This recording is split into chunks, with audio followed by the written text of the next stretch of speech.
All right, let's go over this assignment where we look at the cumulative frequency graphs, and we learn all the different kinds of things about them, including their shape, and then we compare those distributions. Okay? All right. So this is the ages of passengers on three different cruises, cruise A, B, and C. All right. And so then what we did was, or what I did was I kind of laid on top of them these box plots so we could see where the all the 5 number summary is. So take a look. Took a bit of time, but I went through all of these things so that I found the min, the quartiles, the median, the max, then the IQR, and then I did the fences for every single one of them. Okay, so I have them color coded here. All right, so we can see the purple ones, and then we can see on this cruise A. See right here is the upper fence, and so look, you can see all these upper outliers on cruise A. All right, now cruise B here is somewhat symmetric. Okay, well, FYI, I can see here that cruise A is skewed to the right because we had this mode here, symmetric and unimodal. We had this mode here on the left, and then it's skewed to the right, stretched out there to the right. All right, here we had our mode in the middle, and it's somewhat symmetric. We have a teeny bit, maybe an outlier on the top end, and a teeny bit, maybe outlier on the bottom end. Not quite exactly sure. If any, it's a little bitty amount, not much. Okay, but then cruise C has got most of it centered in this area here. So the most of them, steep slope, is this section here. So it's skewed to the left because we have those modes over here on the right-hand side. And then we don't have any upper outlier, but look, this is a long stretch over here on the left. And that gives us then, here's the lower fence. So we do have these lower outliers for cruise C. Okay, so let's now compare these distributions. So I've got this one socks, and I'm going to have context, I'm going to give specific numbers, and I'm going to have comparative language connecting all three of these cruises together. Okay? One set of socks. All right, so here we go. Let's do it. So for the shape, all three distributions of ages, context, are unimodal, but have different shapes. So that was a similarity, and now here comes the differences. Cruise A is skewed right, cruise B is more symmetric, and cruise C is more skewed to the left than the others. So I probably could have put more to the right, more symmetric, more skewed left than the others, kind of connect them a little bit better, but I did connect them there together. Outliers. All three distributions look to have outlier ages. Cruise A only has upper outlier ages above 45.5 years old. Cruise B has few lower outliers, or maybe I could even say fewer lower outliers, who are children below 11, maybe just a few of them, and adults older than 67, but Cruise C only has lower outliers, and those are the children and adults below 33.5. Okay? Now, there's centers. So because of the way a cumulative frequency chart goes, I'm able to easily see what their medians are, and their spreads, of course, being the IQR and such. Mean, even if we're dealing with that center one, that cruise B, and it's symmetric, we still wouldn't want to probably use mean because we can see mostly median and IQR easier and better. And I don't even know how we would get the mean and standard deviation. All right, center. The cruises are definitely different types of cruises, as evidenced by their centers. Cruise A has the youngest center with a median of only 18 years old. And cruise B is more middle-aged cruise than the other cruises, since its center is a median of 40 years old. Cruise C is definitely the oldest of the three cruises with a median of 62 years old. So I compared those together. And finally, while the range of all three cruises is the same at 60 years of age, the IQRs are also similar for all three cruises.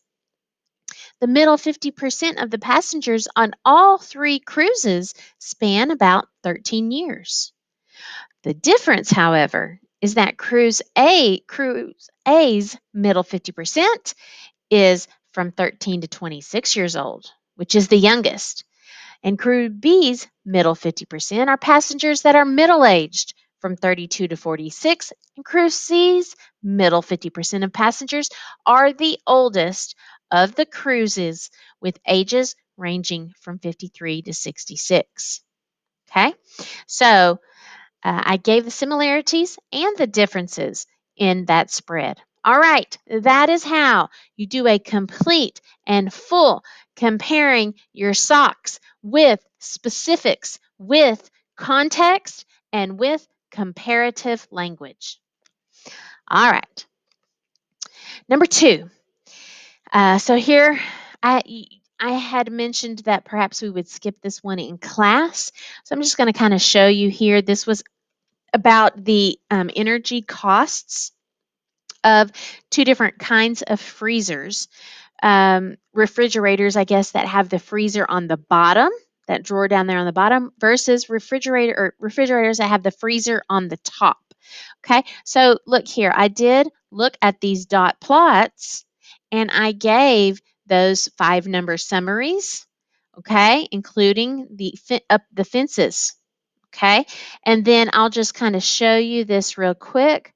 The shaping of the differences, the outliers gave specifics, of course, and was referencing context. And of course, centers and spread, also using comparative language. Okay, so you can pause that and kind of take a closer look at that if you wanted to. All right, but finally, this one is an actual AP question from relatively recently, 2017. So let's take a look at it. Here we have chemical amounts, chemical X, Y, and Z. I think this is in pottery. And it was at 3 different sites that they did the geographical digs, okay, or these regions.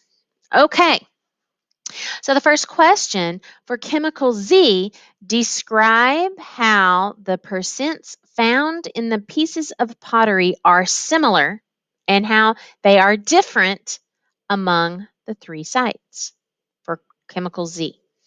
Okay, so then that means, I'm going to get my little highlighter here. So that means that what I'm looking at, of course, is how this and this and this are similar and different. Okay. Well, I can see right now they have the same center, the medians, and then look here, these have the same IQRs, but this one is definitely least varied. Okay. All right, so here we go. Chemical Z has the same median percent of chemicals in the pottery, regardless of the site in which the pottery was found. The variability of percent chemical Z in pottery varied quite a bit amongst the sites. Site 3, here's comparing. Site 3 was most varied in percents ranging from with a range of 8, even though site 1 has the same IQR as site 3. So see, I connected those together. It has just an IQR of 4.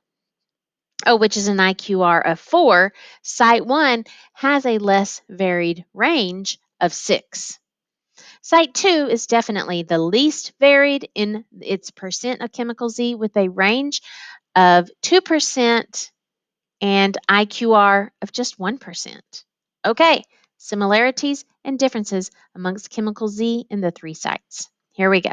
Now, consider a piece of pottery known to have originated from one of the 3 sites, but the actual site is not known. Okay, so we didn't know what site it came from, a piece of pottery.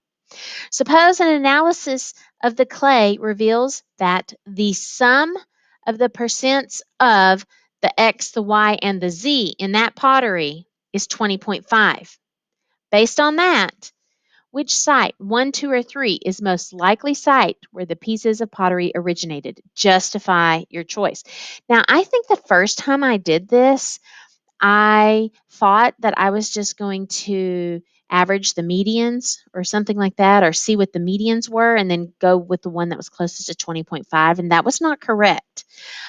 So look at what we had to do.